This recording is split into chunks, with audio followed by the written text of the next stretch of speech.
जय हिंद साथियों, स्वागत है आप सभी का सत्य एक्सेलेंट यूट्यूब चैनल पे। अभी आप स्क्रीन पर देख सकते हैं, मैंने यहाँ पर ITI second year employability skill का क्वेश्चन कवर किया है। और ये क्वेश्चन ऐसे क्वेश्चन है जो कि परीक्षा में बार बार रिपीट हो रहे हैं। तो यदि आप भी आईटीआई सेकेंड ईयर का एग्जाम देने जा रहे हैं तो आप इन क्वेश्चनों को एक बार जरूर देख कर जाइएगा, परीक्षा के लिए काफी इंपॉर्टेंट है। तो चलिए क्वेश्चन स्टार्ट करते हैं। ये जो क्वेश्चन है आपका मोस्ट इंपॉर्टेंट क्वेश्चन है, जिसमें यहाँ पर पूछा जा रहा है कि power point allowed us to, मतलब कि पावर पॉइंट हमें अनुमति देता है। ए ऑप्शन टेक्स्ट को मिलाए, बी ऑप्शन ग्राफिक्स को जोड़े, सी ऑप्शन मल्टीमीडिया सामग्री जोड़े और डी ऑप्शन है ऊपर के सभी। तो साथियों, यहाँ पर जो आपका दिया गया टेक्स्ट को मिलाए, मतलब कि यहाँ पर मिलान करना, और यहाँ पर ग्राफिक जोड़े और यहाँ पर मल्टीमीडिया सामग्री जोड़े, ये बिल्कुल आपका सही हो जाता है। क्योंकि जो पावर पॉइंट प्रोग्राम होता है उसमें ये सभी आपको जो देखने को मिलता है, फंक्शन देखने को मिलता है। और यदि आप पीडीएफ क्रिएट करते हैं या आप कोई भी स्टोरी लाइन लिखते हैं, तो यदि आप पावर पॉइंट में लिखते हैं तो ये सभी जो आपको है यहाँ पर प्रक्रिया देखने को मिल जाती है। तो ऑप्शन नंबर डी जो यहाँ पर दिया गया हमारा ऊपर के सभी, ये ऑप्शन नंबर डी हमारा क्वेश्चन के अनुसार करेक्ट आंसर हो जाएगा। आगे बढ़ते हैं, अगले क्वेश्चन को ध्यान से देखिए। अगला क्वेश्चन साथियों इसमें यहाँ पर पूछा जा रहा है, ये भी क्वेश्चन आपका पावर पॉइंट चैप्टर से ही है, जिसमें पूछा जा रहा है कि पावर पॉइंट प्रभावी हो सकता है यदि यह है। ए ऑप्शन संक्षिप्त और सरल है, बी ऑप्शन सभी जानकारी के साथ लंबा, सी ऑप्शन सभी विवरणों के साथ लंबा, या डी ऑप्शन दिया गया ऊपर के सभी। तो साथियों देखिए, जो पावर पॉइंट होता है जो इफेक्टिव हो सकता है, ये केवल संक्षिप्त और सरल के लिए। तो ये प्रभावित जो होता है किसके लिए, शॉर्ट और सिंपल के लिए। ऑप्शन नंबर ए हमारा बिल्कुल करेक्ट आंसर हो जाएगा। बहुत सारे छात्रों को यहाँ पर ये कन्फ्यूजन हो रहा है कि सर आप सभी ऑप्शनों को क्यों बता रहे हैं। तो आप यदि एग्जाम देने जाते हैं तो सबसे ज्यादा जो कन्फ्यूजन होता है आपको, वो ऑप्शनों को देखकर ही होता है। इसलिए मैं सभी ऑप्शन यहाँ पर कवर कराऊं ताकि आपको कोई भी कन्फ्यूजन ना हो। तो आप वीडियो को ध्यान से देखिए। आगे बढ़ते हैं, अगले क्वेश्चन को देखिए।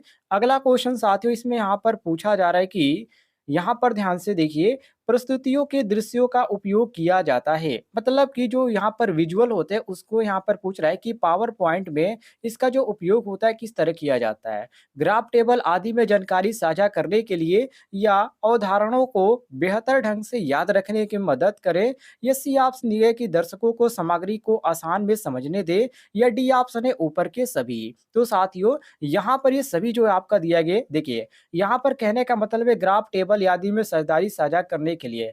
आप इसमें जो यहाँ पर पावर पॉइंट में आप क्या कर सकते हैं, आप ऑटोमेटिक जो है, आप यदि स्क्रॉल करता हुआ आप इमेज देखना चाहते हैं तो भी आप यहाँ पे कर सकते हैं, या आप स्क्रॉल डाउन करना चाहते हैं, या अदर अदर इसमें फंक्शन आपको देखने को मिलते हैं। तो उन्हीं चीज़ों को यहाँ पर पूछ रहा है कि जो दृश्य होते हैं, जो दृश्य मतलब आप इमेज मान लीजिए, तो उन चीज़ों को आप उपयोग कर सकते हैं प्रस्तुति के लिए, मतलब दिखाने के साथ में आप क्या-क्या कर सकते हैं। तो आप इसमें डिजाइन कर सकते हैं और स्क्रॉल डाउन, इस तरह बहुत सारे फंक्शन होते हैं इसमें, आप इस प्रक्रिया को कर सकते हैं।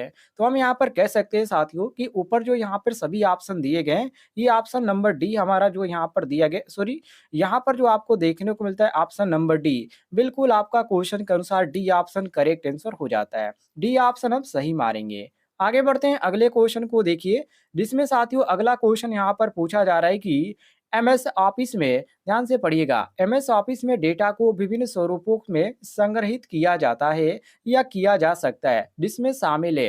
ये ऑप्शन देखिए डॉक्यूमेंट में, या यहाँ पर एक्सेल में दिया गया है, या पीडीएफ में दिया गया है, या जेपीजी या जेपीईजी, और यहाँ पर दिया गया ऑल ऑफ द एबव। तो साथियों, यहाँ पर जो आपका सही हो जाता है ऑप्शन नंबर ए। क्योंकि जो यहाँ पर एमएस ऑफिस जो होता है साथियों, इसमें आप जो डॉक्यूमेंट है जिसको आप वर्ड में लिख सकते हैं वो, और यहाँ पर एक्सेल फाइल में आप इसको कर सकते हैं। जैसे कि कॉलम और इस तरह आपका जो होता है, ये आपको ऐसे जो आपको देखने को मिलते हैं, ये आपको एक्सेल में देखने को मिलते हैं। और जो आपका डॉक्यूमेंट वर्ड होता है, या आप इसको वर्ड प्रेस भी कह सकते हैं, या आप एमएस वर्ड भी कह सकते हैं। तो उसमें जो आपको देखने को मिलता है उसमें आप वर्ड लिख सकते हैं। तो यहाँ पर जो आपको एक, आप इसको पैराग्राफ में लिखना चाहते हैं, या आप कोई भी लेटर लिख रहे हैं, आप उस समय प्रयोग कर सकते हैं। और जो एक्सेल होता है, आप यहाँ पर मान लीजिए कोई भी आप डॉक्यूमेंट बना रहे हैं, या आप उसको क्रम से साझा करना चाहते हैं, तो एक्सेल को आप वहाँ पे प्रयोग कर सकते हैं। तो यहाँ पर जो आपका सही हो जाता है साथियों, ऑप्शन नंबर ए आपका बिल्कुल करेक्ट आंसर हो जाता है। आगे बढ़ते हैं, अगले क्वेश्चन को ध्यान से देखिए। अगला क्वेश्चन इसमें यहाँ पर पूछा जा रहा है कि एसवीजी फाइल्स मीन्स मतलब कि यहाँ पर पूछा जा रहा है कि एसवीजी फाइल्स का अर्थ क्या है? मतलब इसका जो अर्थ होता है वो क्या होता है? अब इसका पूरा नाम भी यहाँ पर आप समझ सकते हैं कि इसका जो पूरा नाम होता है क्या होता है? तो यहाँ पर स्केलेबल मीन्स आपको देखने को मिलता है ग्राफिक्स फाइल मतलब कि स्केलेबल वेन ग्राफिक्स फाइल्स इसका पूरा नाम होता है। इसको ध्यान रखिएगा एसवीजी का। एसवीजी का पूरा नाम क्या होता है? तो आप इसको ध्यान से रट लीजिएगा। ये आपका होता है स्केलेबल वेन ग्राफिक्स फाइल। ध्यान से आप इसको रट लीजिएगा। आगे बढ़ते हैं अगले क्वेश्चन को देखिए, क्वेश्चन नंबर यहाँ पर 51 है। ये भी क्वेश्चन आपका बार-बार एग्जाम में पूछा जा रहा है, जिसमें पूछा जा रहा है कि स्क्रीनिंग मिररिंग ऐप और यहाँ पर मोबजेन ईमेल और यहाँ पर गूगल या और यहाँ से क्वेश्चन आपका शुरू होता है कि गूगल प्लस और यहाँ पर फेसबुक या स्क्रीन मिररिंग ऐप या मोबजेन ईमेल या गूगल या ये किस तरह के हैं? फेसबुक का उपयोग करते समय खाली स्थान होना चाहिए। तो देखिए, कोई भी आप चाहे आप गूगल यूज़ करते हैं या आप फेसबुक यूज़ करते हैं या मोबजेन या कोई भी आप एप्लीकेशन यूज़ करते हैं, तो सबसे पहले आप एप्लीकेशन को इंस्टॉल करेंगे, तो उसमें आपसे क्या माँगा जाएगा? लॉगिन माँगा जाएगा और जब आप लॉगिन करेंगे, तो लॉगिन आप कह सकते हैं या साइन इन कर सकते हैं, दोनों एक ही बात है, हिंदी-इंग्लिश का फ़र्क है। अब यहाँ पर देखिए, तो उस समय आपको ज़रूरत पड़ती है ईमेल आईडी की, किस चीज़ की ज़रूरत पड़ती है? ईमेल आईडी की। तो ईमेल आईडी की ज़रूरत क्यों पड़ती है? साइन इन करने के लिए, मतलब कि लॉगिन करने के लिए और वही यहाँ पर क्वेश्चन में पूछा जा रहा है। तो हम यहाँ पर कह सकते हैं कि जो यहाँ पर साइन इन दिया गया है सी ऑप्शन, ये हमारा सी ऑप्शन बिल्कुल करेक्ट आंसर दिया गया है। बाकी इसमें सभी जो ऑप्शन दिए गए, ये बिल्कुल आपके गलत दिए गए हैं। तो सी ऑप्शन आपका करेक्ट आंसर हो जाएगा। आगे बढ़ते हैं अगले क्वेश्चन को देखिए।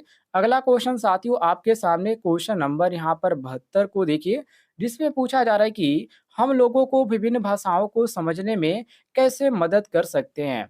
मतलब कि जो आप कोई भाषा आप जानते हैं लेकिन लोगों को आप अदर-अदर भाषाओं में समझाना चाहते हैं, तो आप किस एप्लीकेशन के माध्यम से या किस तरीके से आप दूसरे को समझा सकते हैं? तो ये जो समझाने की प्रक्रिया होती है, आप चाहे तो ट्रांसलेटर का उपयोग कर सकते हैं या आप कोई ट्रांसलेटर एप्लीकेशन का यूज़ कर सकते हैं। सेम आपको प्रक्रिया हर एक आपको एप्लीकेशन में देखने को मिलेगी। कुछ एप्लीकेशन में ज़्यादा फीचर होते हैं, कुछ में कम होते हैं, तो वो एप्लीकेशन के ऊपर निर्भर करता है। बाकी यदि समझाने की बात किया जाए, तो उसको समझाने के लिए आप इसमें ट्रांसलेटर का उपयोग कर सकते हैं और इसमें साफ तौर पे लिखा गया है कि ऐप्स का उपयोग करके भाषा अनुवाद, अनुवाद का मतलब क्या है? ट्रांसलेशन, जो कि यहाँ पर इंग्लिश में साफ तौर पे लिखा गया है, तो आप इसका उपयोग कर सकते हैं। ऑप्शन नंबर ए हमारा क्वेश्चन के अनुसार बिल्कुल करेक्ट आंसर हो जाएगा। आगे बढ़ते हैं साथियों अगले क्वेश्चन को देखिए। अगला क्वेश्चन इसमें पूछा जा रहा है कि मान लीजिए आपको जर्मनी में किसी बड़ी कंपनी में इंटर्नशिप का मौका मिलता है, तो आप उस समय क्या करेंगे? जर्मन सीखने के तरीकों का पता लगाएँगे या जर्मन की मूल बातें सीखेंगे या जर्मन सीखने के लिए बोलने और लिखने के अनुवाद ऐप्स का उपयोग करेंगे या यहाँ पर दिए गए ऊपर के सभी? देखिए, कहीं भी आप जाते, कहीं आप नए आप जगह जाते, तो पहले तो आप वहाँ के आप बोलचाल या भाषा को समझते हैं, ठीक है?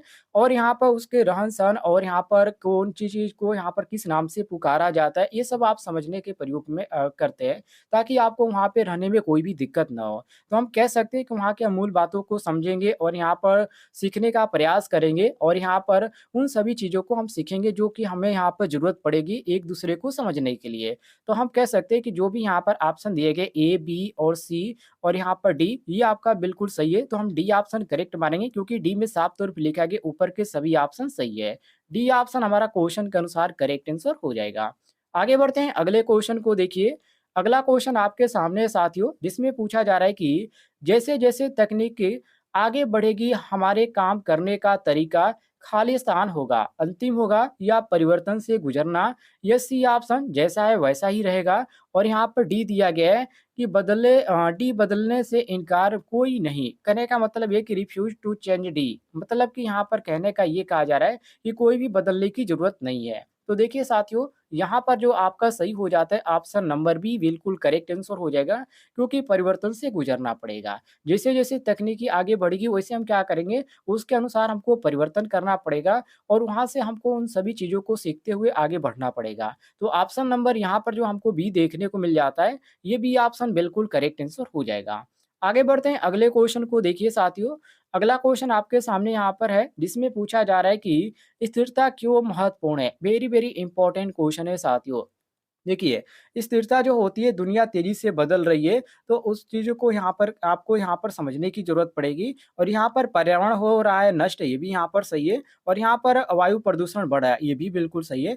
तो स्थिरता क्यों यहाँ पर महत्वपूर्ण है, इन सभी यहाँ कारणों से यहाँ पर महत्वपूर्ण है। तो ऑप्शन नंबर डी हमारा बिल्कुल करेक्ट आंसर हो जाता है, ऊपर के सभी ऑप्शन क्या हैं? बिल्कुल सही हैं। आगे बढ़ते हैं, सभी क्वेश्चन को ध्यान से देखिएगा।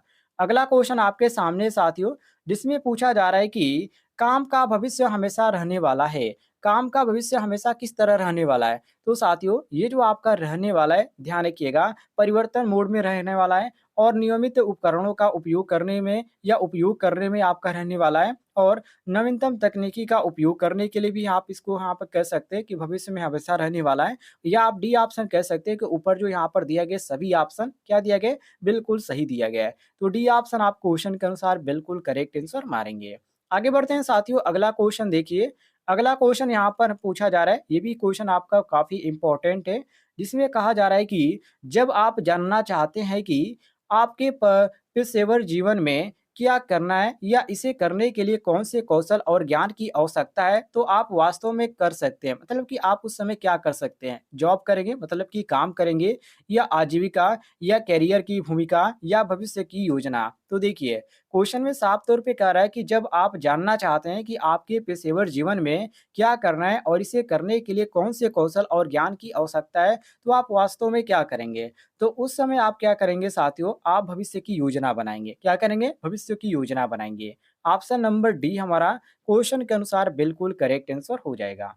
आगे देखिए अगले क्वेश्चन को, अगला क्वेश्चन आपके सामने जिसमें पूछा जा रहा है, आगे यहाँ पर खाली स्थान दिया गया और कहा जा रहा है कि यथार्थवादी लक्ष्य है जिन्हें आप अपने करियर के लक्ष्य को प्राप्त करने के लिए अपने लिए निर्धारित करेंगे। संसाधन या बी ऑप्शन स्थिति या सी ऑप्शन विवरण या डी ऑप्शन मील के पत्थर। तो साथियों देखिए, ये आपका बिल्कुल सही हो जाएगा मील के पत्थर, क्योंकि मील के पत्थर यथार्थवादी लक्ष्य है जिन्हें आप अपने करियर के लक्ष्य को प्राप्त करने के लिए अपने लिए के निर्धारित करेंगे।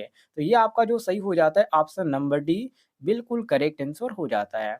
आगे देखिए साथियों अगले क्वेश्चन को, अगला क्वेश्चन इसमें यहाँ पर पूछा जा रहा है कि जब हम दूसरे के साथ काम करते हैं इसे कहा जाता है या इसे कहते हैं नवाचार बोलते हैं या आजीविका बोलते हैं या सहयोग बोलते हैं या निर्णय लेना बोलते हैं। तो साथियों उस चीज़ को क्या बोला जाता है? उस चीज़ को बोला जाता है सहयोग। जब हम दूसरों के साथ काम करते हैं उसको हम यहाँ पर क्या बोला जाता है? सहयोग बोला जाता है। ऑप्शन नंबर सी हमारा बिल्कुल करेक्ट आंसर हो जाएगा। अगला क्वेश्चन देखिए, अगला क्वेश्चन यहाँ पर पूछा जा रहा है हिंदी में देखिए, यहाँ पर पूछा जा रहा है कि एक व्यक्ति जो अपनी नौकरी खोने का खतरा होने पर भी नए कौशल सीखने के लिए आवश्यक कदम नहीं उठाता है, उसको क्या बोला जाता है? खुले विचारों वाला या खुले विचारों वाला नहीं या अनुकूलनीय या यहाँ पर डी दिया गया है ऊपर के सभी। जिनको हिंदी में प्रॉब्लम हो रही है आप इंग्लिश में भी देख सकते हैं, कोई भी दिक्कत नहीं है। तो यहाँ पर खुले विचारों वाला नहीं है। ऑप्शन नंबर यहाँ पर बी करेक्ट आंसर हो जाएगा। आप केवल एक चीज़ पे निर्भर ना हो, कहने का मतलब ये है। आगे बढ़ते हैं अगले क्वेश्चन को देखिए। अगला क्वेश्चन इसमें यहाँ पर पूछा जा रहा है कि करियर मार्ग का अर्थ क्या है? वेरी वेरी इंपॉर्टेंट क्वेश्चन है। करियर मार्ग का अर्थ होता है साथियों करियर के भीतर नौकरियों को छोटे समूह। तो ये आपका जो हो जाता है ऑप्शन नंबर बी बिल्कुल करेक्ट आंसर हो जाता है। ये थे कुछ ऐसे क्वेश्चन जो कि परीक्षा में बार-बार पूछे जाते हैं और भी मैंने क्वेश्चन यहाँ पर कवर किया है, इन सभी क्वेश्चनों को ध्यान से देख लीजिए। अगला क्वेश्चन इसमें पूछा जा रहा है कि ये भी क्वेश्चन आपका काफ़ी इंपॉर्टेंट है, जिसमें कहा जा रहा है कि योग्यता परीक्षण क्या परीक्षण करते हैं? वेरी वेरी इंपॉर्टेंट क्वेश्चन है। तो ये जो आपके करते हैं साथियों ध्यान से देखिएगा, ये आपका मात्रात्मक रुझान ऑप्शन नंबर बी आपका बिल्कुल करेक्ट आंसर हो जाएगा।